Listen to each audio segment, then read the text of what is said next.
Le mois de novembre est celui de la sensibilisation du diabète. Au Saguenay-Lac-Saint-Jean, il y a un peu plus de 20 000 personnes atteintes de cette maladie qui est en hausse.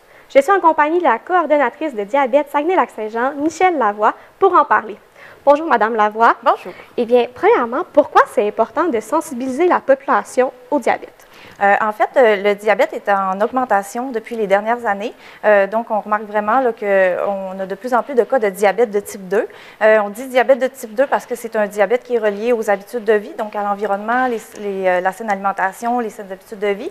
On voit qu'il y a de plus en plus de personnes qui sont atteintes là, de diabète de type 2. Donc, c'est quand même un indicateur que dans la population, là, il y a du travail à faire au niveau des saines habitudes de vie. Et puis, c'est ça, dans le fond, c'est les gens, on considère qu'ils ont une moins bonne alimentation, qui font moins d'efforts physiques.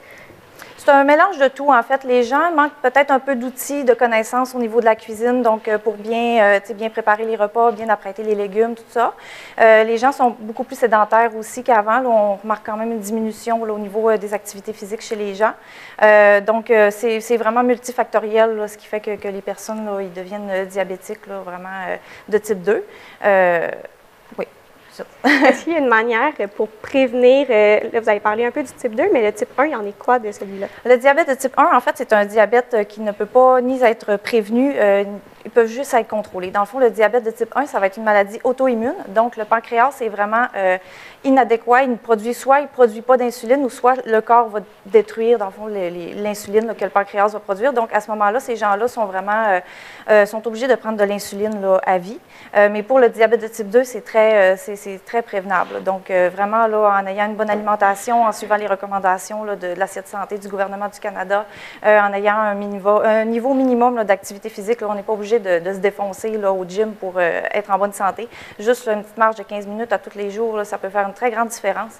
Fait que c'est vraiment là, justement, d'apprendre à bien manger, d'avoir une bonne hygiène de vie.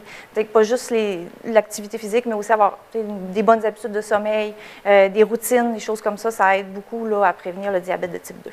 Qu'est-ce que votre organisme fait pour aider les personnes qui ont le diabète? Bien, dans le fond, nous, on a deux volets. Notre premier volet, c'est vraiment sensibilisation, prévention. Donc, nous, on va vraiment là, dans des événements pour discuter des gens du diabète, justement, là, de parler des saines habitudes de vie, de la saine alimentation. Ça, c'est tout notre côté prévention. Puis, on a le côté là, information pour les gens qui sont déjà atteints.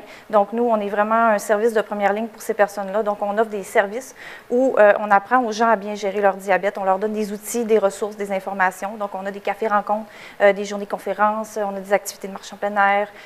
On essaye aussi d'avoir des activités qui touchent vraiment des sujets typiques là, pour les personnes diabétiques, comme les soins des pieds, les lectures d'étiquettes en épicerie. Fait que c'est vraiment tous des services qu'on offre là, pour essayer de donner des outils aux personnes puis bien gérer leur diabète. Eh bien, ça fait le tour. Merci beaucoup, Madame Lavoie, d'être venue aujourd'hui parler du diabète.